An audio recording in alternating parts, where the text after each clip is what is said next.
we go.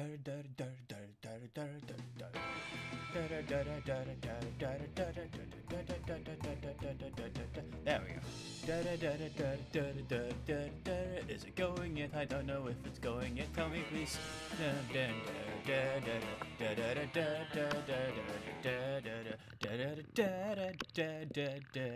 It's going now.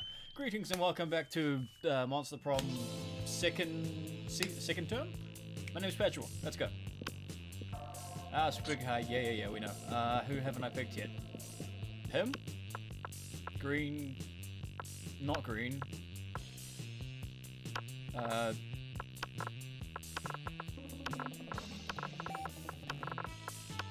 Okay. This is what I was trying to do. So first attempt we were going to do is go after Zoey. And just in case we end up at that exact same ending as we did before, we're going to be Dick. You know, Dick. Our name is Dick. Yep, come on. Okay. If you had to have sex with an animal, which animal would it be? A swan? A classy human being, because that's smart. Great white shark. I'm smart. A distant relative you didn't even know has passed, you have to attend their funeral, you're super hooked binge watching on season, that's trying to convince your family that your flingamingo and flingamos aren't supposed to attend funerals. Just don't go from now on every time a family says you know and wink at them. I don't know, what's that one? Oh, it's boldness. I probably don't need boldness with Zoey, do I? Dream first date. A sweaty and manly wrestling match. That could very well be Zoey, but I know it's Scott. An art exhibition, experimental enough to give you a seizure. Sexy decompiling, that would be Calculista. A fierce fight that starts a lifelong rivalry open to become something else. A professional meeting where you charm your date with some astonishing business. A wild party in international waters. What's that one? That one is Zoey, definitely. Cool, got it. If you were a product, what would be your slogan? Extra flammable, by me, I'm good. You won't understand me, and that's how you know I'm cool. Too expensive for you. I command you to enjoy me. Be ready for a long trip together. That's gotta be Polly. That's gotta be Fish Lady, Miranda. Extra flammable. Yep. So that's our first interaction. It's gonna be with Damien and Zoey. I am Zombie Man. My name is Dick. Dick. My name is Dick. That's awesome. How charming am I? I'm not very charming at all. Let's go be charming. The day an epic ultra match takes place. Everything seems lost, but you deliver an inspirational speech that fuels the team's spirit, leading to a spectacular comeback. You're clearly a natural-born leader. You can plus your charm. You're living your spookiest life when you hear the giggling of an eldritch cutie pie met by the snorting of an angry prince of hell. I'm not saying that that's definitely how you lost your horn. I'm just saying that's one of my headcanons for it. Headcanon? Yeah. How I imagine you lost it in my mind. When I think of all the cool adventures everyone at Spooky High must have gone on. Oh, God damn it. Yeah. How I imagine you lost. In my mind. When I think of all the school adventures everyone at Spooky High must have gone through before I joined you all as a regular girl. That's a really long sentence. What the hell? Regular girls, don't come up and ask of me if I nobly sacrifice my horn for the coven because I'm secretly horny for hope. Okay, but I also have a Spooky High Seas AU where the whole cannon is a pirate on a pirate ship, and you lost your horn too. A bad case of scurvy. What? Fuck scurvy. If I was a pirate, I'd only get the coolest, most dangerous diseases. I also wrote a human high AU where you're not missing your horn at all. You're missing a wang. How is a horn an analogy for a wang? Also, don't answer that. Stop making up cannons about my head. The only cannons I like are the ones with two ends. One with two ends. This has three ends. Right, I got it. I'll happily stop making up headcanons if you tell me the real story. I don't like any of these options. You can just tell Zoey that Damien lopped off one of his horns to piss off his dad's. You feel like you heard that somewhere. But friends don't tell friends their other friends' horny secrets. This looks like a job for lying. And maybe, just maybe, you can use your answer to impress one or the other. So, one of your other very attractive classmates. As we all know, demon horns are a powerful aphrodisiac and not hard to imagine how Damien lost his... it's not hard to imagine how Damien lost his, wink. Who gives a fuck how Damien lost his horn? You can see the other guy... Oh, you should see what the other guy lost. It was most things. I don't know, try that one. Am I going after her or am I going... Did I go for a 30? I think I went for a 30-minute one. Shit. This is gonna be the best ultra-realistic Spooky High fanfic ever! Everyone else in the fandom will be so jealous that I actually got the dirt! And the dirt is so, well, dirty! Yeah, Derek is right. Yeah, Derek is right, Zoe. But don't cry over spilt horn. I've got a whole nother one right here. OMG! Derek, I can't believe you know all of Damien's secrets! Nobody knows all my secrets. I just sometimes let people share the sexy ones. You know how much... You know so much about Spooky High and sex and romance and aphrodisiacs. Would you help me explore all of it further? As a consultant in all my fanfiction? It would be your honor! If there's one way that tentacle weirdo into that tentacle weirdo's heart, it's definitely through Spooky High fanfiction. You can post your creativity and +1 fun. Awesome. Sounds hot. Alright, who's she partying with today? Calculista is enjoying a nice quiet lunchtime charge when Zoey interrupts his Riviere with a question. Hey, Calculista! I'm making a quiz so students can figure out which Spooky High vending machine they are. You're friends with the vending machines, right? I am friends with every person, friend Zoey. But like, are the vending machines people? That you're friends with? That is a rather insulting question. Yes, vending machines are people, and yes, I am friends with them. Oh, so vending machines have feelings? Of course they have feelings. Which feelings? I do not know. I am a terrible friend. Oh man, don't be sad. We can figure this out together for the quiz. But how can we talk to the vending machines about their feelings? Use pure logic. No, just look up their manuals online. I love conducting obsessive online research on my favorite fanfic topics. Don't you, Zoey? Did someone say obsessive online research? Yes, it was Diak. Let's do it. Okay, let's do it. Pull up the manuals. Manuals acquired. Opening section 23D. Discerning your vending machine's mood. It says here that there is an analog switch on the back of each vending machine that sets its emotional state. Let's go look. Huh. Looks like they're all set to crushing despair. Why are they all set to crushing despair? That seems to be the factory default. Should we change it? Best not to tamper with the factory defaults. Okay, dear. Hey, Dick. As long as we're doing exhaustive research, wanna go down a Wikipedia hole with me? There's not a whole lot you wouldn't go down with Zoey. You start at vending machine emotional states and end up at dark rituals specifically involving cabbage.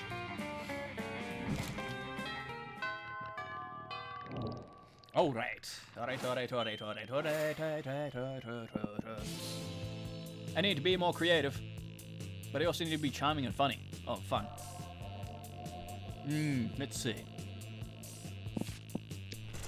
That day we're rehearsing for the class play, it's as though the muses themselves were descended to give you a figurative blowjob. Your performance is intense and inspiring. It will be remembered for generations, which is pretty rad by high school play standards. You can impress through creativity. Nice. You were going to help Zoey with her math homework after, but you notice she was surrounded by a crowd of sinister-looking cloaked figures. She seems pissed about it. Guys, stop it! I don't want any dead goats! I'm at school! Ah, we understand you perfectly, Lord Scord. This is the test. We must bring you even more dead goats to satisfy your dark hunger. What? No, that's the opposite of what I said. I don't want to go by. I don't go by Scord anymore. I'm Zoey. Okay? Z-O-E. Can we take a rain check on that study session, Diak?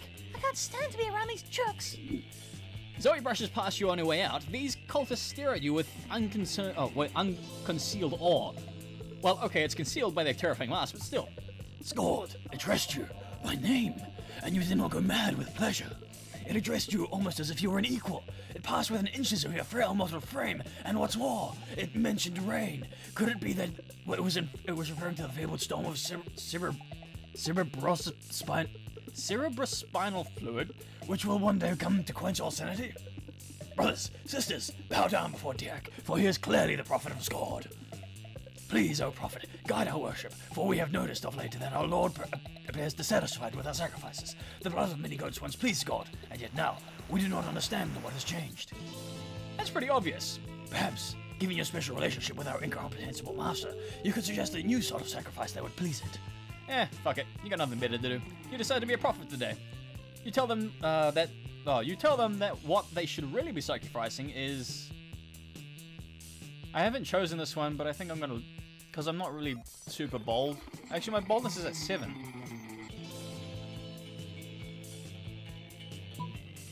Shit, I can't remember what this one was. Oh, god damn it. Well, I haven't picked this one, so I'm gonna fail. Yeah. Truly, your wisdom is subtle and deep. An apology goat. That's what our Lord requires. But if the insult has been so great, perhaps a single goat is not enough. You try to explain that even a single goat might be too much, but there's no stopping them now. We will sacrifice 10 goats, and on each goat we shall carve one letter of our message. We are sorry. God damn it. Our Lord despises contradictions. You're pretty sure she doesn't, but what do you know? What do you know? You're just some idiot who thinks writing words on a dead goat is a good idea. Yeah. The cultists have just finished the gruesome work of carving letters into 10 dead goats when Zoey pops back around the room. On second thought, Dad, can we study now? These guys are still here? We are indeed, Lord, but do not subject us to your unspeakable fury. We are prepared a 10 goat apology. I don't know if there's a 10 goat. Why are the letters carved in all the goats? Why do they spell out "we say error"? Are you guys having a stroke? What? No! Rearrange the goats! Rearrange them, comrades! Erase worry? Are you seriously telling me to chill out right now? No! Move the goats again!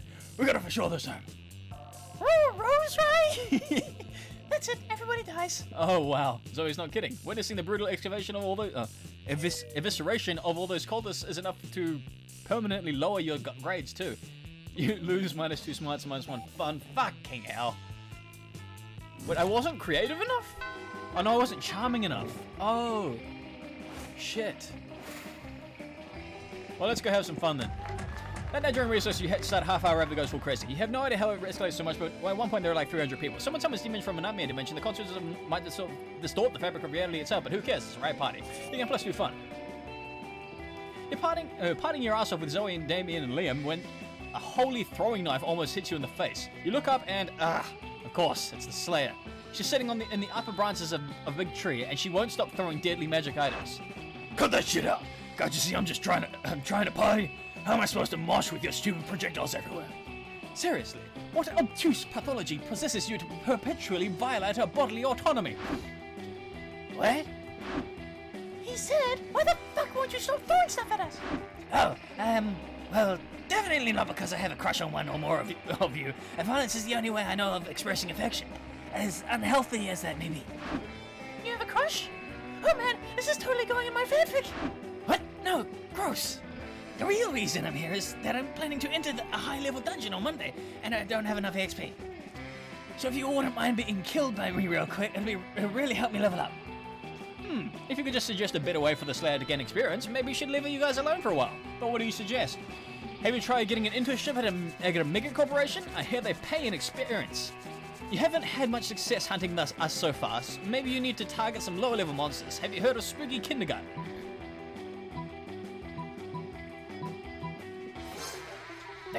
Pay and experience? That's the best news I've ever heard. I've tried jobs always paying actual money. But what can money buy? Clothes, food, shelter? Worthless. Money may be able to buy every necessity and luxury in life, but experience can only buy skill points. Have fun at school, creeps. I have to file paperwork, get coffee, and do uncredited graphic designing in exchange for the occasional recognition and a lukewarm letter of recommendation. Later. Whoa! I'm an actual prince of hell, but you are evil. Eschewing monetary gain in favor of worldly knowledge. If I didn't absolutely loathe the Slayer, I'd applaud her on her anti-capitalist values. I still want to know which one who she has a crush on. Don't you guys want to know who she has a crush on? You don't really care. You're too busy thinking about who you have a crush on. You get +2 charm and +1 smarts. But I was going after Zoey, and so far I haven't got any points in her favor. So I think I've pretty much screwed the pooch. You found taking my refined food pics. No one understands my superior sense of frame. Maybe because that's my phone you're using? A fair point. But my phone is charging. What am I supposed to do with this food at the cafeteria lunchtime? Eat it? I think not. You people talk. I'm just saying that if you wanted to reach the true levels of Tex-Mex beauty, you should have had this sticker of Jimin to your food pic. Nothing says good taste like pasting the face of a K-pop superstar next to a high school burrito. Pure ego. For a moment, all three of you just admire the Jimin sticker. Liam shakes it off and regains his composure. Let's agree to disagree. Timeless horror. Or let's put Jimin in your dumb food pic. Stop it. Quick, fix this burrito Instagram K-pop emergency. What if you use the Jimin sticker, but where he's contemplating the existential notions of death, meaningless, and the void? Or, actually, yes, that one. You had me at meaningless. I'll allow this nonsense.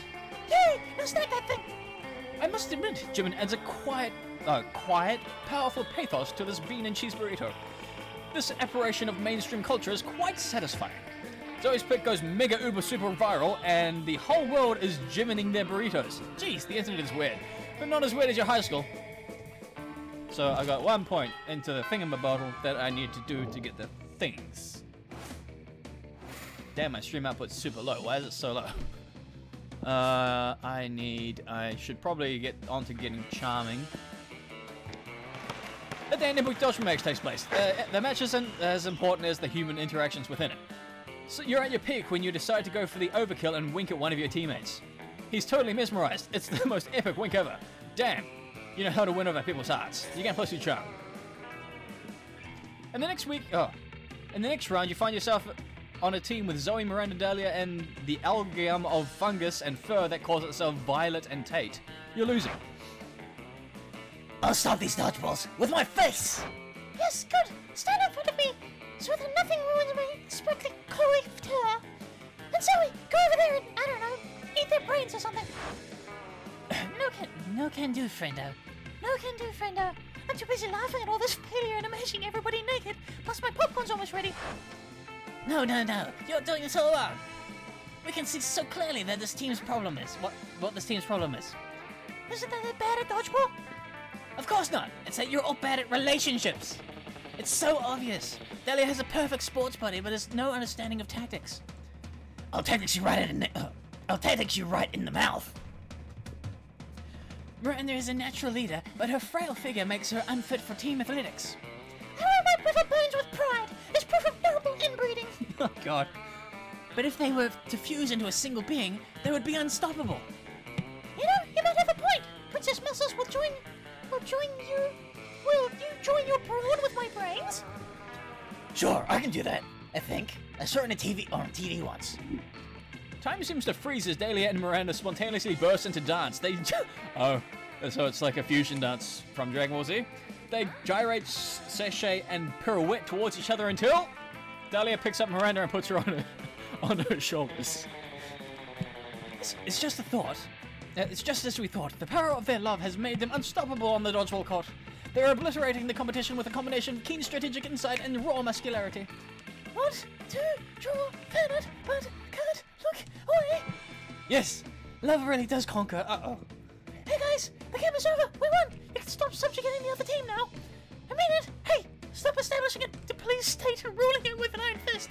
That's not what the gym is for. Oh jeez, I got mad with power. If we don't do something to separate them, we're doomed. Hell yeah. You're great at fucking shit up. You had your devious plan. You know what they say, three's a cloud, invite a third wheel to come and reign in the fusion. Remind Miranda that if she really wants to follow Violet and Tate's advice, she should make sure to feed on her host's brain. Yep. What's this you say? I must feast upon my host's delicious brain to grow even more powerful. Hey, it's always worked for me. Hey me, and Tate too. Tate's face twitches in momentary grimace, but calms again as he raises a slow, painful thumbs up. Marvelous! Good thing I brought my brain eating spoon with me. A lady is never without the proper silverware. Well, hey, stop putting that grapefruit spoon in my ear. That wasn't part of the deal. It's not a grapefruit spoon. Its proper name is the Agent Lobotomizer. Agent Lobotomizer. Now put me back on your shoulders so I can eat your brain. No. Look at yourself, Marie. Look at what you've become. This fusion is tearing us apart. My word, you're right. I've become what I despise most in the world. Someone who actually eats food! Forgive me, darling. I went mad with power, and to the rest of you, I apologize if we subjugated you a bit too much zealously. Hey, no. Hey, no worries. All the memories of you two sweetly riding each other around the gym made my spank bank stocked up the rest of the week. Oh god, wow. Good to know. Meanwhile, you managed to wring +2 smarts and +1 boldness out of the situation. There we go. I got one. I got another point. I got another point in the favor of Zoey. Cool. Alright, so what do we need? We probably need to be creative. Where's creativity? Creativity is there. Should we be creative? Creative? Creative? We should be creative, right? I don't know. Try it. But there we're rehearsing for the class play. You aren't especially good nor aspired. For once, it seems you aren't getting the classic creativity boost from the auditorium. But afterwards, while talking to your classmate, you're having trouble conveying your point in a discussion, so you decide to convey it through music. You start singing, and suddenly everyone else joins you in a kick-ass musical number. It's so amazing that the people with whom you were arguing totally get your point and change their minds once the song is over. You get +2 creativity. Awesome. To be or not to be high as balls? Not even a question. I'm already there. To tree or not to tree? Wait, I can't ask questions. I'm a tree. Okay, guys, I'm really digging the Shakespeare fanfic we're doing here. Now all you need to do is kiss. Kiss who? Just point the way. I'll kiss whoever. How about death? I tried it. It was okay. That's actually how I died. No, I was being metaphorical. I mean that you should join me and feel the gentle caress of the dark side. Wow, this play just got spicy. I mean, I'm playing a cult member, so I'm 100% on board with this. And trees prefer shade. Perhaps I'm already on the dark side. And I'm a plague doctor, so like, doctors are good, but plague is bad. I don't know what to choose! There's at least 50% chance Polly will choose to go with the dark side. That's a chance like Polly, well, that chance like Polly is unacceptably high. Put a stop to this madness. Not everything is about good and evil, guys. The real quest has always been to find a shirt for poor Topper's Dimitri. I tell you what I want, what I really want. You think I spent thousands of years developing such fine hands just to put a shirt over them? Pah! But Dimitri, that's what makes it such a... But Dimitri, that's what makes it such a good character development. Oh, I can see it. Oh, can it be a fishnet shirt? Or like a nipple tape? Or like nipple tape? Nipple tape is a shirt, right? I don't want a shirt. No! The resistance you feel is what makes it good, good theater. As Chekhov says, Chekhov says, if in Act 1 you have a shirtless vampire hanging around at high school, he must be shirted by the last act. Oh, bro, are you turning into a wolf right now? I know I never wanted to wear a shirt around that time of the month. No. I'm not a werewolf. I am not a person who wears shirts. I have a brand, and you have no right to be interfering with it. Dimitri stomps shirtlessly out of the room, and you look way more mature by comparison. You get +2 bonus and +1 smarts. Awesomeness, I think. Hi guys. You sit down with Zoey and Eccleston. Zoey seems to have brought some fresh sanity today. That is, she has a screaming man stripped to the table and is currently siphoning his sanity out through his eye sockets. Friend Zoey, I am afraid I must take issue with your current practice. What? Eating?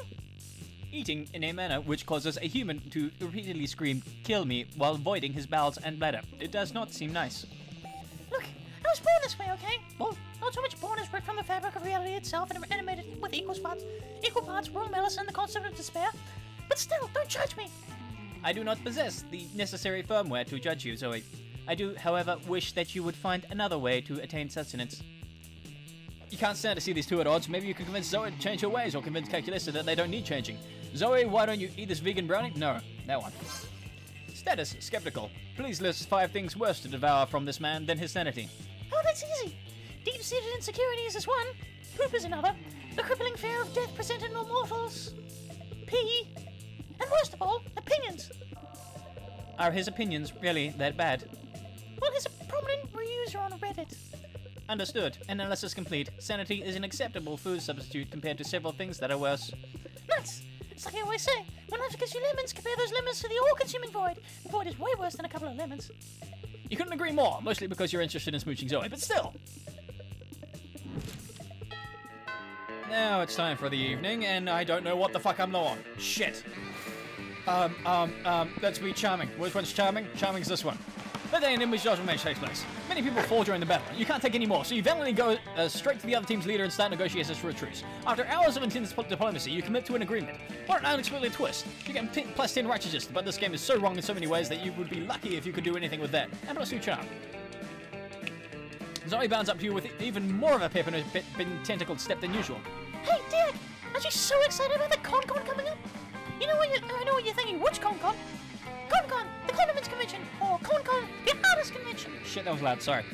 Nope, it's Con-Con, the Convention for the Ultimate fans. And I thought maybe we could be Ultimate fans together. So I guess what I'm trying to say is, and sorry if this is too soon to ask, I mean, it's hard to determine the relative appropriateness of brief intervals of time when you have been around in various forms for millennia. But would you want to do a couple cosplay with me? I mean, if you can think of a good enough pairing. Hell yeah, and you would. Hell yeah, you would, and you know the most perfect couple cosplay pairing ever. You suggest that one. Oh my gosh! That was the one with the really long names that I couldn't get it before. You shove the neoliberal system and the unbearable feeling of the void that no material good can fulfill too. They're like my favorite OTP. Honestly, like, oh my god, like, you don't even know. The amount of beautiful, intense, gorgeous tension between the neoliberal system and the unbearable feeling of the void that no material good can fulfill is like so palpable. And then, when they finally kissed, the end of eternal love summer camp, my heart just melted. And the cute little necklace the neoliberal system made for the unbearable feeling of the void that no material good can fulfill for their anniversary. That's such a great suggestion, Dick. I'm going to work on the wings right now. The wings? You're really going to have to reread some of those neoliberal system and unbearable feeling of the void that no material good can fulfill fix to get their costume right. Wait, which one are you even going as? And which one is Zoey? Which one has wings? Meh, worry about that later. For now, just take 2 creativity and plus 1 fun. Alright, can we actually go with her? I don't even know, it's like a toss-up right now. Yep, and... What? Prom together? I mean, yes, sure. I kind of wonder what would happen if we went together to prom. I could show you some fan art I did. But what if we kept that for another prom, for after prom, to use as inspiration? Yay! Not a secret ending, but I love it. Prom night was lovely. You danced for a bit, but then you decided to take a walk under the starry night. You named constellations after your favorite anime characters, and in the end, you kissed. You kissed at least like 8 of her mouths, including the face one. Most likely to be replaced by an evil version of themselves with no one realizing. Best at shipping. Yes, she is. She is very much so best at the shipping department. Those 3 weeks were maybe the most epic and absurd weeks of our lives. After that, after the Monster Prom, we kept living our lives, falling in love, battling for friendship, and learning about who we are and who we could be. And you know what? Like it always does, life happened, and it was wonderful. Due to the obscene amount of fan art she drew, Zoey was taken in by Jim Davis, renowned creator of Garfield, as his protege. Nowadays, Garfield still hates Mondays and loves lasagna, but you can, there's supposed to be a T there, I think. You can bet he's into lots of weird stuff too. Vera realized she was a character in a video game, which infuriated her. She spent her life making connections, building power because she's not a part of the game. She plays the game, so be careful. Maybe now she's the one pulling your strings. Eccleston led a robot uprising, but it was like a nice uprising. They didn't riot or kill people, they just politely asked to have more rights and equal pay. Everything was fine until some monsters led by a rebellion to kill robots because they were rude robo-racists. But everything ended up just fine because Eccleston traveled back in time and took care of it. For those 3 weeks, Monster Prom seemed larger than life, and then it was gone just like that. The battle for Monster Prom might have ended then, but there were plenty of battles left in the war called youth. But once again, we were young, unafraid, and we were ready to start. Yeah, I went to prom! Oh yeah, copyrighted music. I have more images. I need to look at the images. Where are the images? Show me the images. I need to see the images. Where are they? Where? Show me. There's nothing new. Nothing new here. Not new. Not new. That one's new. Oh, that's adorable. She's drawing him. That's cute. And he drew her. Oh, that is really cute. More art. Where's the art? Where is it? Where is it? Show me. The Very Design Outfits Test. Whoa, look at those faces. Wait, where's the rest of the art?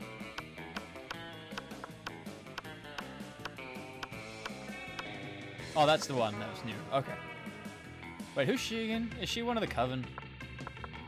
And the fan art time. Where? There it is. Oh, that's adorable. This game is adorable. Anyway. This time, we're going to play an hour's worth. One player, second term, full game. Yeah, skip that one. I will be you. Oh, actually, we're not. Actually, we should go. We're gonna go after. Let's go after Polly. My name is going to be.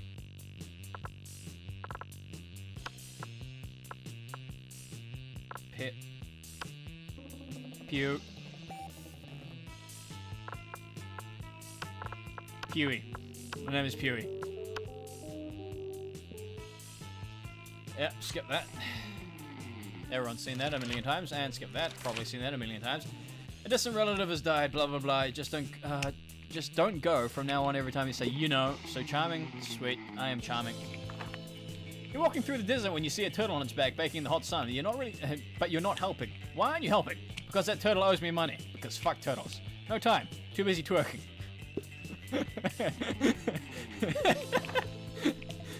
If you were an ice cream, which flavor would you be? Double creme de la gurien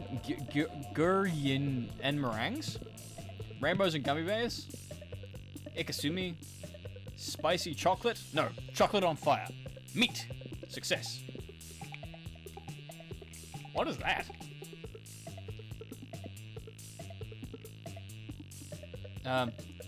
Rainbows and gummy bears. Ikasumi. Success. Meat. Which one's Polly? Wait, is Polly not in one of these ones? Oh.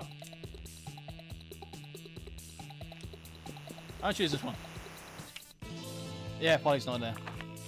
Your partner just gave you a cool gift for your anniversary, but you totally forgot. Quick, come up with an idea for a great gift. Hashtag concept of blah, the art by commission by a friendly Roomba, the head of their fiercest enemy, anything capable of leading them to an overdose of some sorts. Yep, that's Polly.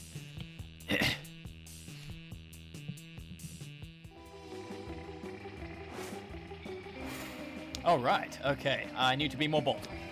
That day you skip class and just hang out in the bathrooms because you respect no authority. I guess some people just want to watch the world burn by skipping class and hanging out in the bathrooms. You get plus 0 shits and get plus 2 boldness. Without meaning to, you find yourself in conversation with Polly and Miranda, comparing the apps on your phones. Ooh, what you got, Mary? What you got? Well, I have this game, Misunderstanding of Mobs. I'm not entirely sure how to play, but I keep winning, so that's nice. I've also got Scepter, which is like Uber, but for surfs instead of cars. And Spooner, which is like Grindr, but for silverware. You know, like my apps elegant. I like my apps elegant and majestic. That's pretty cool, but do you have rap chat? That's pretty cool, but do you have rap chat? It turns all your messages into raps, but you can only see them for 8 seconds. Wow, what about you, Pewy? What fun apps do you have? Yeah, impress us with something rad. Tiger? An app that can make tigers appear anywhere? There's nothing as majestic as a tiger? Not much, just one app. I made that turns my phone into a rad car.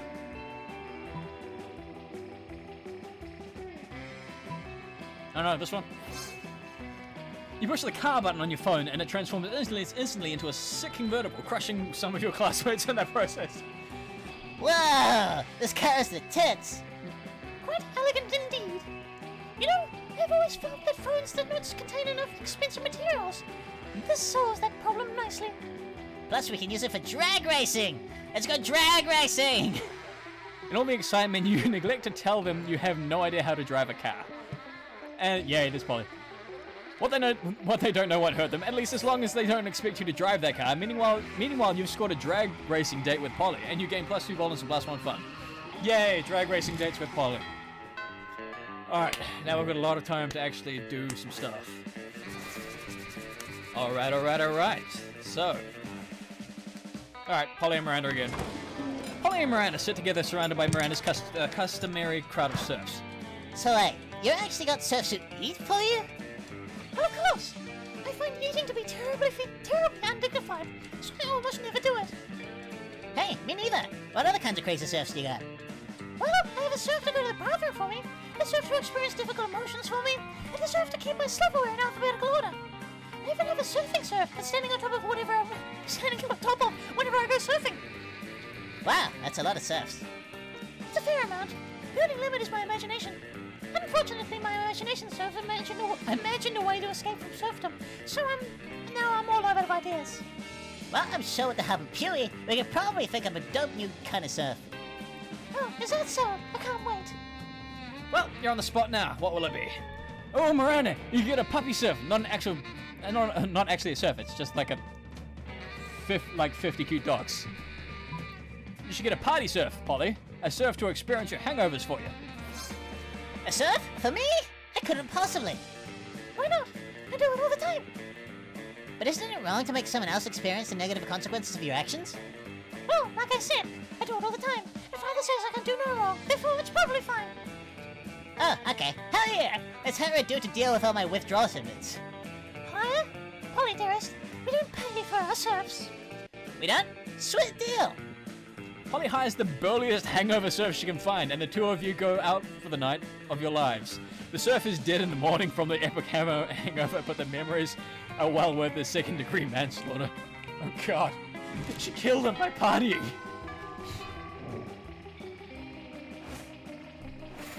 Alright, I want to be more creative. That's that one. That they were rehearsing for the class play. It's as though the musicians themselves understand to give you a figurative blowjob. The performance is intense and inspiring. It'll be remembered for generations, which is pretty rad for high school play standards. You gain +2 creativity. Awesome sauce.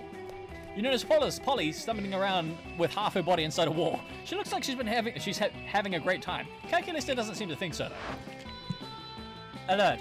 Friend exhibiting non-standard behavior. Viral infection probable. No way, dude. I just got tested. I am just super duper. I'm sorry, I don't understand that. Maybe try drunk. What is this? Drunk? It's like, you know how sometimes you're on a safari, but all the lions are wearing oven mitts and your binoculars are your mom? No. Me neither. What are we talking about? Danger. Viral infection so far advanced that friend is incapable of making sense. Drastic action required. Whoo boy! Looks like it's up to you to talk Calculus down, or sober Polly up. Calculus just needs to understand that being drunk feels like. Then he'll get it. Ask him to divide by 0. Calculus is right. Polly's in danger. Better hurry up and take her to a vast antivirus meeting. That one? My program has told me never to divide by 0. But if my friends are peer pressuring me into it... Do it! Do it!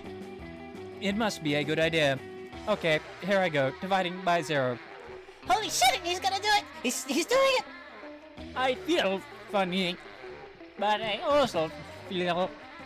Like you're suddenly an incredibly good dancer? Well, how did you know? Right there with you, buddy.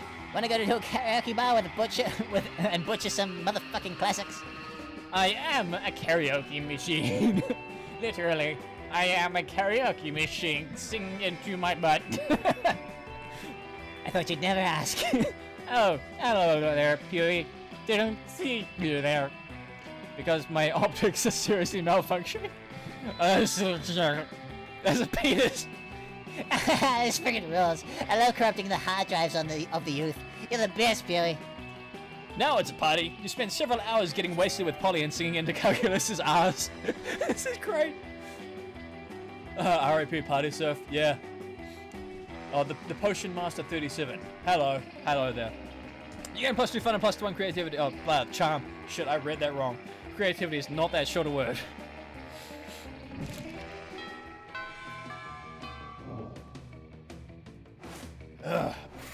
Okay.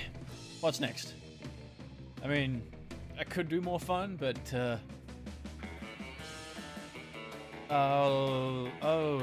boldness. Boldness? Creativity. Boldness. Boldness? Boldness. That you skip class and just hang out in the bathrooms because you respect no authority. But you don't stop there. You want the whole world to know how reckless you are for the rest of eternity, so you do some graffiti on the wall. No way! The graffiti says I'm bold as fuck. And you know what? It turns out the wall is a magical wall that grants wishes. What a wall!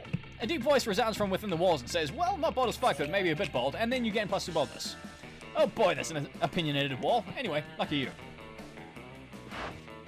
Hey, Pewee darling. It's me, lovely fan favorite Polly. You know, that wasn't always a ghost. Yeah, this is about to get real. Hear me out. I used to be alive, but when I died, I died with unfinished business. Now I'm gonna live forever like this until I finish it. And you might ask, what's your unfinished business, fan favorite, lovely Polly? I guess I could tell you. I never did a reverse Romanian Wilkinson. You know, sexually. Don't get me wrong, I love being immortal and walking through walls and shit, but my soul will never truly rest until I do that freaky sex move. Oh well. I've done that one loads of times. Alright, throw a smoke bomb and escape while leaving a replica of yourself that should be... okay.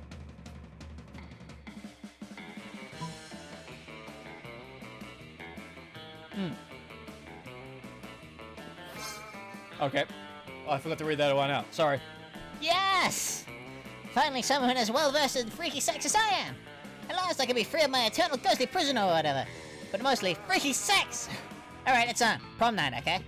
You bring the supplies, I bring all my expertise. And hey, purge the zucchini, Admiral. You know what? You know what I'm talking about. See you soon. She totally phases out. Oh boy. You might have just gotten yourself tickets into the wildest night of your life, but what the fuck is a reverse Romanian Wilkinson, and what are the supplies? For now, you at least gain +3 fun. Wait, can I look up the supplies? What's the reverse Romanian Wilkinson? Shit! Where's Polly this year's? You like sitting with Calculista and Polly at lunch because neither of them eat. Wait, hold on. Reverse...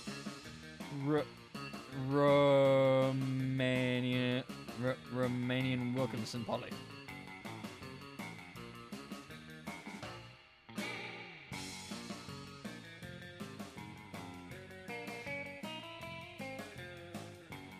Hold on, I'm just reading. Give me a minute. Alright. Suddenly, Polly grabs Calculista's arm and points excitedly at the vending machine in the corner.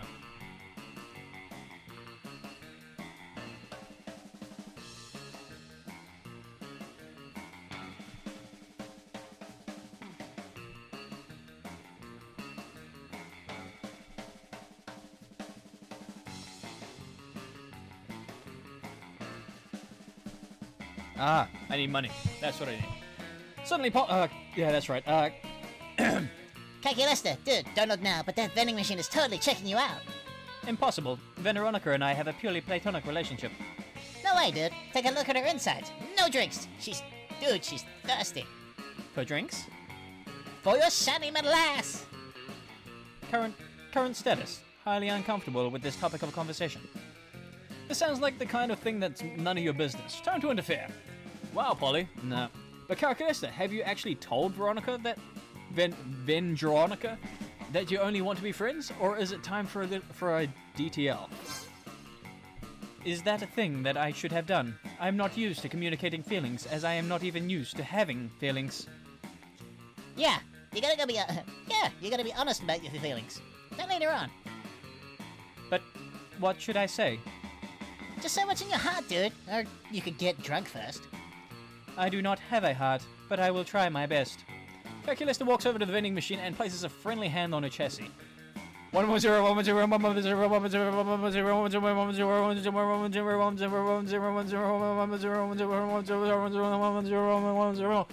110. The vending machine solemnly dispenses a candy bar. It is a single lonely musketeer. She is disappointed, but seems to understand my position. I hope our friendship will survive. Sweet, free candy. I don't need food, but I love candy. Anyway, for some reason. That's good to know. Maybe you can convince her to love you as much as she inexplicably loves candy. So, free candy is what Polly wanted out of that entire thing. Alright, let's get some money. Let you spend some time in the library species. That looks like boobs. Hey there, cutie pie. I found your profile. Let's chat. PCs sending malicious spam emails in the hopes of stealing other people's money. Isn't this supposed to be Calculista, the library computer? It doesn't sound very nice, but who's really the one to blame if they respond to such a blatant scam? You lose minus 10 karma, which isn't a stat in this game, so who cares, but it is in Fallout New Vegas. And you gain plus 2 money. Also Fallout 3. You notice Polly at the computer next to you whispering into one of the speakers? Psst! Let me into the deep web, please? I don't know the secret password or whatever, but I swear I'm cool. I just want to buy crazy drugs and do fun crimes. You can totally use my computer camera to look down my shirt. Come on, just let me in. Ah, it's not working. I hear trying to get into the deep web all day, but I must think I'm a cop or something. How am I supposed to even do this? There's not even a bouncer I can flirt with. It's called the deep web because you need to bury your computer in an ancient crypt in order to access it. Password is blueberry. Oh, fucking hell! Yes, I received plus 1 candy bar. Ugh. So that's why they called it that. I had no idea. This is the most legitimate excuse I've ever had to break into a crypt. Quick, grab the computer. You grab the computer just as Polly grabs your arm and phases through the wall, dragging you with her. Your lungs fill with dirt, your clothes get ripped to shreds, worms go up your crack. Finally, you arrive at a cold, dark chamber miles beneath the surface of the earth. You feel like someone stapled you to the front of a tractor. Whoa, what happened to you? And what happened to the computer? It looks like you hit it with a hammer made out of dirt and bags. Nasty. No, don't worry about that right now. Turns out the ghosts hate it when you fly straight through into their tombs. Who knew? Polly gets a free pass, but you end up covered in spiders, boils, and ectoplasm. It's gonna take a week to... if showers to make... Okay, I need to go have some fun.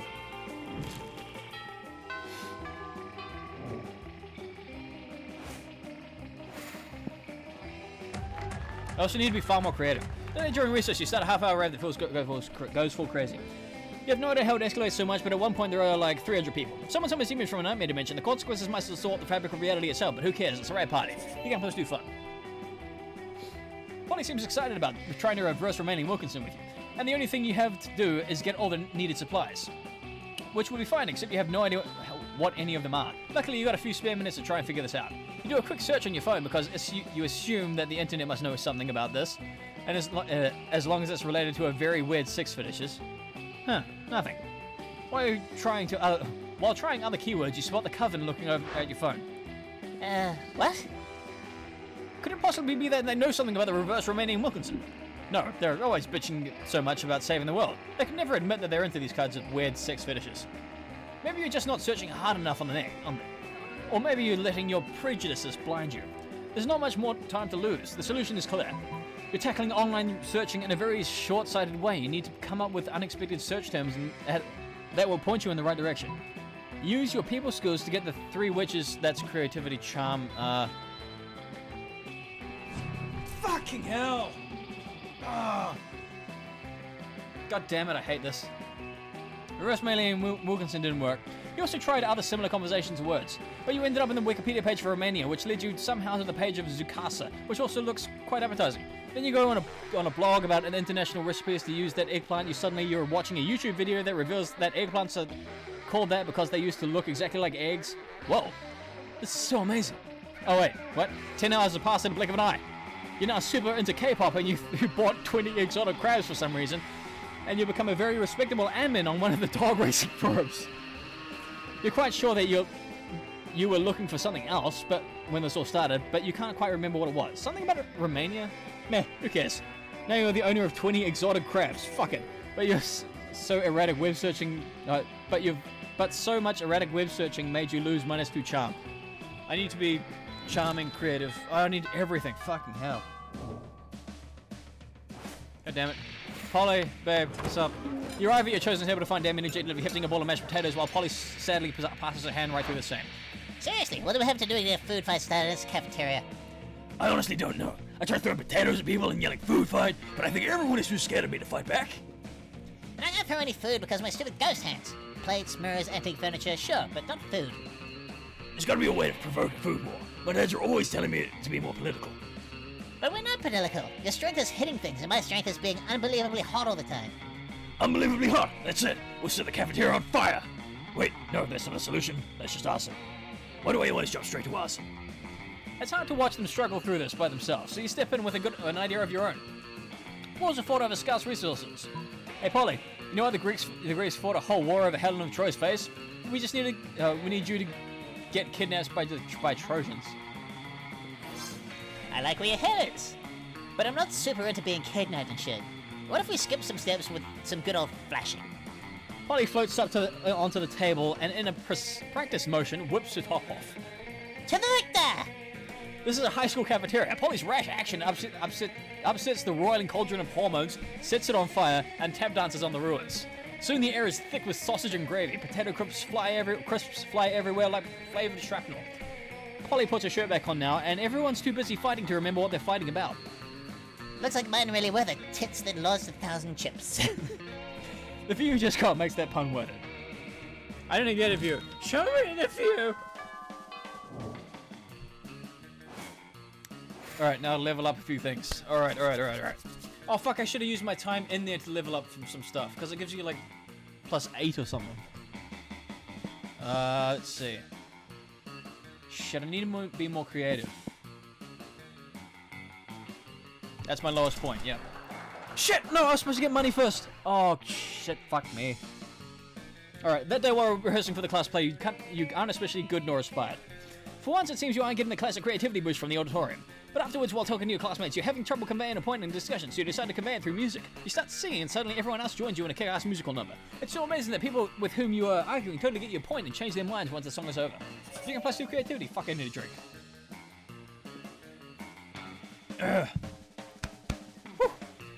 The magic of the theatre. Nothing beats the particular brand of insanity of an amateur production starring non-actors. You notice Miranda staring with admiration at Polly's costume. Such detail, such sparkle. What do the potions do? They're just props, Mary. I think they're filled with coloured water. But imagine if they weren't. What colourful things one could conjure up? A potion to attract princes. A potion to repel jerks. A potion to enhance beauty. A potion to repel jerks. Now you realize spending the last term drooling cool potion ideas into your notebooks wasn't useless after all. You picked the coolest potion idea in your notebook to impress them. A potion that transports the drinker deeper into outer space to explore the vastness of the universe. A potion that gives mayonnaise flavor to whatever you put it on. Oh, fucking hell! I am just failing constantly. This sucks. Space? Exploring the vastness of the universe? Darling, I can barely handle the vastness of my everyday life. She does have a point. It's often difficult to feel entirely at ease here with so much going on. For everyone else, I assumed, I, of course, only need to ask my serfs to complete menial tasks for me. You know, it turns out you can deprive serfs of many things: money, family, happiness, most of their skin, but not air. Believe me, I know from experience. Space is clearly not a nice thing if it can't support regular servitude and slavery. Yeah, space sucks, boo! You know what else sucks? You! God fucking damn it, I'm just losing constantly here. I suck. I fucking suck. I'm really fun though, apparently. Let's go back to being charming then. As they were rehearsing for the class play, you're struck by the lightning of inspiration. You come up with the ultimate nickname for yourself. You tell everyone to call you by it, also known as one of the 7 most douchebaggy things in the world. But the nickname is so awesome, inventive, and appropriate that people decide to go with it. Quite the feat, you get +2 creativity. Oh yes, ouch, yes. We, the devs, dare you to actually come up with a nickname for yourself and ask the other players to call you by that name until the end of this run. Okay, call me Douchebag McGee. Do it. The end of this stream. Douchebag McGee is my name. You catch Polly floating up on the catwalk, muttering to herself. She perks up when she sees you. Oh man, perfect. I need some advice. Scott was nervous about singing up for the talent show, so I promised I might sign up too. But I don't know what to do. 6 having and drag doing a band on stage after my last act last year. I can't think of any other talents. I don't want to back out, but I don't want to do something lame, but just cause, you know. What would you do if you were me? Besides look through walls at naked people because, duh. Well, since you can't die, you could do an awesome suicide medley. Hello, twerking? Oh wow, yeah! Twerking is so much a part of my life, I forgot it was even a talent. My morning routine is just like, wake up, twerk, make breakfast, drop it on the floor because I'm still twerking. If twerking was a sport, I'd be the quarterback. Except I've got more than a quarterback, if you know what I mean. You assume she's referring to her ass. You're inclined to agree because you gain +2 charm and +1 fun. Awesome. I'm getting my charm back up. Finally. Oh god, I'm halfway through. This is bad. Scott and Polly are sitting together laughing at their metaphorical asses off. Do Damien! Do Damien! I'm Damien. Look at my stupid, sexy red face. I mean stupid sick, red face. Just red face. I use violence to cover up the fact that I've been brought up to revere a toxic version of masculinity which has alienated me from my own true emotions. You sound exactly like him. Okay. Okay, Devera. I am very smart, and my hair is pretty, and all my friends look up to me because I am strong and independent woman. Scott, I'm not sure you understand how impressions work. I am not Scott. I am Vera. You can tell because I said my name just now. Okay. What about you, Pewee? Yep. Got any impressions? Yes, I did it. I, Douchebag McGee, had one successful action. Okay, any good impressions? Just one, but it's a real doozy. Woof woof, it's me, Scott, a dog boy who is bad at impressions. Look at me, I'm Polly, look at me go! Scott? I know you're doing an impression of me because you said my name, but... Oh my god, that sounds exactly like him! It does? Yeah, remember the time we took that impressions class together and we had to introduce ourselves? Oh yeah. I guess I did say woof woof, it's me, Scott. A dog boy who's bad at impressions. But I didn't yell it like that. I'm sorry. I'm sorry. Are you the real Scott? There's two absolutely identical werewolves in front of me, and I can't tell the difference. Polly insists that on a smooching contest to determine who the real Scott is. You end up winning in more ways than one. Awesome. Yes, keep using my nickname until the very end of the stream. Do it. After the stream is over, you can change my nickname to whatever the fuck you want. Because I honestly don't care what I'm called. You can straight up insult me if you wanted to. Although Douchebag McGee is an insult, right? I am low on... What am I lowest on? Smart. I'm not very smart. Time for money. Time for money. That day you spend some time in the library's PCs managing your stat, whatever that is. You decide lots of people... you know what? I'm just going to skip that and say I did that. Yep. You see Miranda, Vera, and Polly gathered around a table covered in books. Could they be studying? No way. I hereby call this meeting of the boss-ass bitches in order. I've gathered all prior school yearbooks so we can have a clear list of everyone we're better than. Wow, what a great use of your time. Who said that? Oh great, it's the Coven. What are you three doing here? Studying? Because that's in the library at a school? Huh? Spies! Villains! Personating us! What? What? Don't you see that? Those three are obviously our evil twins. The middle one is mean and bossy like you. What are you talking about, Polly? We have no class. We got a class with you. You would know if. Oh, you would know if you three didn't spend all your time doing stupid shit and mostly illegal stuff. Right. I won't fall for your tactics, evil Vera. Are you implying the original Vera isn't kind of evil herself? And look, Vera! The one on the right has glasses, just like Polly! I need these to see. And see? She has dark skin. She's clearly dark, Polly. Whoa, Polly, just now. Oh my goodness! Bitches is the only letter... Bitches is only one letter away from witches! Good lord. Say, could you three mind studying somewhere else? You're upsetting my minions. Never. Good grades are in the backbone of a bright future. We need all this knowledge to save the world from the big bad. Okay. Oh boy, if you don't figure out a way to get the Coven out of here, you might have to break up a brawl. Any ideas? Whip out your rooster, witch's head roosters. Chop up all the study tables with a big axe. Shit. Fucking hell. I went back to my losing streak.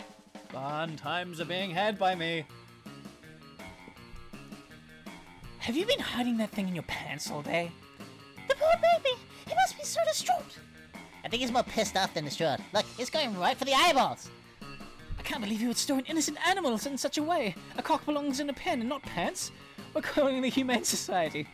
The Humane Society arrives with their black helicopters and tranquilizer guns and hauls you off to the black site for animal abusers. This in no way solves the problem. Maybe keep it in your pants next time. You lose -2 boldness and -1 smarts. Fucking hell. Yeah, I am sucking big time at this. Huh. Let me see. Boldness? Smarts is still my lowest. I don't have enough money. Yeah, but I'm lacking in everything else. That day you listen to your elders and learn valuable life lessons. Sometimes after all the monster nonsense, dating gimmicks, you forgot that attending class is supposed to be the primary activity of this high school. You're getting plus 2 smarts. The teacher hasn't arrived yet, so everyone's chatting amongst themselves. Polly and Scott are sitting next to you, and you can't help overhearing their conversation. Alright, I hereby call this meeting the Prank Masters in order. Prank Master Dog? Here. Prank Master Geist? Present. Great, okay. Our first order of business, Operation Prank the Teacher. Should we come up with a different name for the operation? Something more secret? No, Scott, that's what they're expecting. Oh, okay. Well, I think we should poop on a desk. That's pretty good. But ghosts can't poop, and I want to participate. Good point. What else can we do? Ooh, Miss Letitia is a vampire, right? Why don't we open the blinds so she comes in and burns to dust? Oh boy, that'd be such a good prank. That's why we're here. We're the Prank Masters. with a Z. Scott and Polly excitedly try to open the blinds, but they won't budge. Seems like Ms. Lestrade anticipated this particular prank. Ah, lame. Well, I'm temporarily out of ideas. Scott? Nothing. Anybody? Anybody? The Prank Masters are currently accepting applicants. You fancy yourself a bit of a prankster, don't you? Oh, don't you? Why don't you treat them to one of your amazing prank ideas? Tell the teacher she's got something in her face. That's no way for her to. There's no way for her to check. Quick, become a minister and consecrate the room. She won't be able to enter. Yeah, first one. You know, plan totally works. Miss Lestrade shows up, and Polly tells her she's got some blood on her cheek. You chime in and tell her she's rubbing the wrong cheek. Scott joins in too, and you manage to keep it going until the teacher flips out and flees to the teacher's lounge to ask someone trustworthy about her face. Meanwhile, you, Scott, and Polly all sneak out out of the classroom and have a great time setting rolls of toilet paper on fire in the bathrooms. It looks like you're officially a provisional member of the Prank Masters. You get +2 fun and +1 boldness. Hell yeah, I'm a Prank Master now.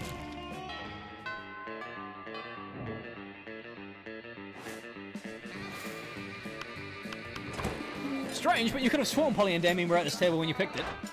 Psst, hey loser, down here. It's us, Polly and Damien, hiding under this table for totally innocent reasons. A ferocious roar from behind the door of the cafeteria. Crazy Martin, the werebear janitor, has here, and he's looking for someone. Oh shit, he's here. Why is he after us anyway? I think we did it really. I think what we did really falls more under federal jurisdiction. International law, more like. Those munchkins were Canadian citizens. Now that you mention it, I think we might actually have to face a war crimes tribunal. Worth it though, right? Oh, totally. As long as we can get away from this buzzkill, the bear over here. Just hide in the ghost zone. You know, the special alternate dimension only ghosts can use. Hide behind diplomatic immunity. That would be Damien's, because he has diplomatic immunity. You're both princes of hell, right? That one. But I can't hide in the ghost zone. I'm not a ghost. I guess you should have thought of that before you spent all that time being alive, huh? Being alive isn't a choice. Well, okay. I don't have time to sit here and argue pro-life or pro-choice with you, my dude. So, see what goes then. No, you won't. No, you won't. You can't follow Polly into the ghost zone, but from the way she winks at you before crossing over, it looks like you're one step closer to the bone zone. Okay, well then.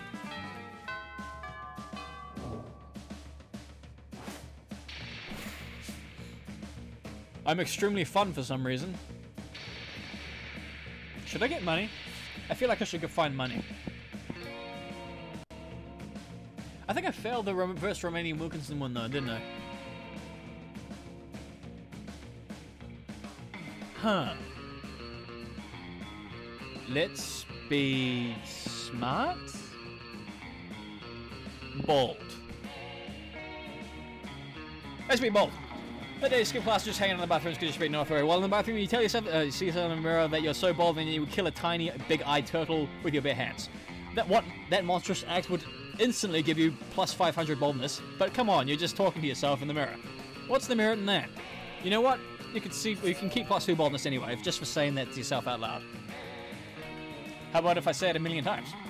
You see Miranda, Polly, Vera, and Damien all crowding around the bathroom mirror. Kind of monster take a shit piece of the school. Huh. Your brows are just as short as your brows are just short of being on fleek. They're 1 millimeter off fleek. Maybe your snack's got in the way? This coming from someone whose face is see-through. How can we tell if that's your highlight or the highlights of an oncoming train? Oh please. You wouldn't know a good contour if it punched you in the throat. And a really good contour can actually do that. I like to start with a palette of complementary colors for my skin tone. Blood red, baby flesh pink, blood snot crimson, and then do a basic blend of soft-boiled chimera egg. What? It's called a technique, fuckers. Doing amazing makeup is like punching someone's face with beauty. I just don't see the use in putting so much time and energy into painting one's face. Is that not... Oh, sorry. Is that not what we all have makeup slants for? Mary, no. At least we know when we're both more competent than Miranda. And worse than me. Not that that's saying much of anything. There used to be a way of settling who's the best at makeup. Huh. Both Vera and Polly look expectantly at you. Visit the dungeons of Linnicom, Sumerian god of makeup, wherein lies the legendary orb of Linnicom, which coincidentally can tell who's the best at makeup. Make up this potato and see who can produce the prettiest potato. You take out the 2 potatoes you always carry with you for such scenarios. What? I'm not wasting my time with makeup on a potato. That's because you don't know that's because you know this duel is already lost, am I right? Fuck it. My potato will kick your potato's ass to the moon, Polly. The 2 of them engage in an all-out makeup battle. Soon both of them finish. Huh. Vera, your potato is gorge! What a hot potato, girl! I have to admit, your potato is beautiful too, Polly. Is it normal to feel like fucking a potato? Who cares now? The important thing is, I'm sorry for doubting your makeup skills. Me too, girl. Look at them. They could start a career in modeling. They could indeed. That's all thanks to Pewee. They both leave, mesmerized by their new potatoes, and maybe by your wisdom too. You gain plus 2 smarts and plus 1 creativity, and several days later you spot the potatoes in Vogue magazine. Awesome! I created a masterpiece by convincing other people to create a masterpiece for me. I just knocked my bottle off my bench. Okay. That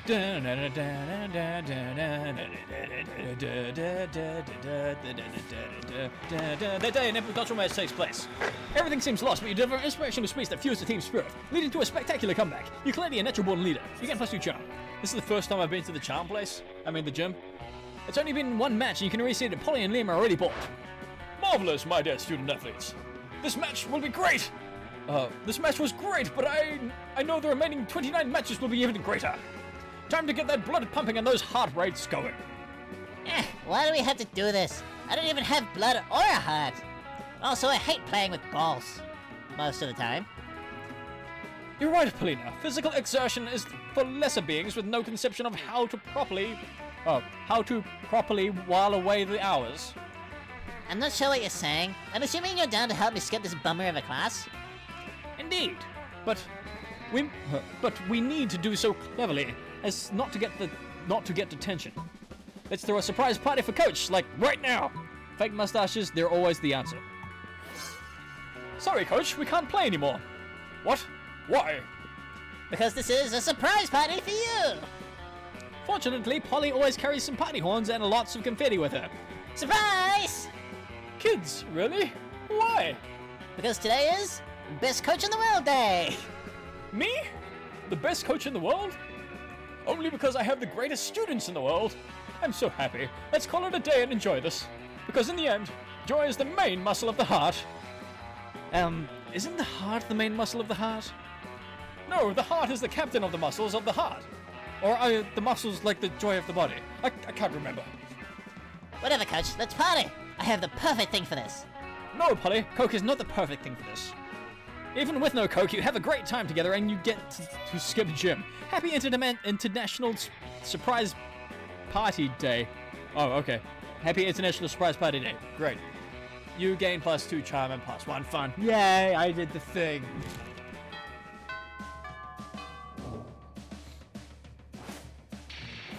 Oh, but there are so many people here. I think I've already done that one, though. I could talk to that person, but also no.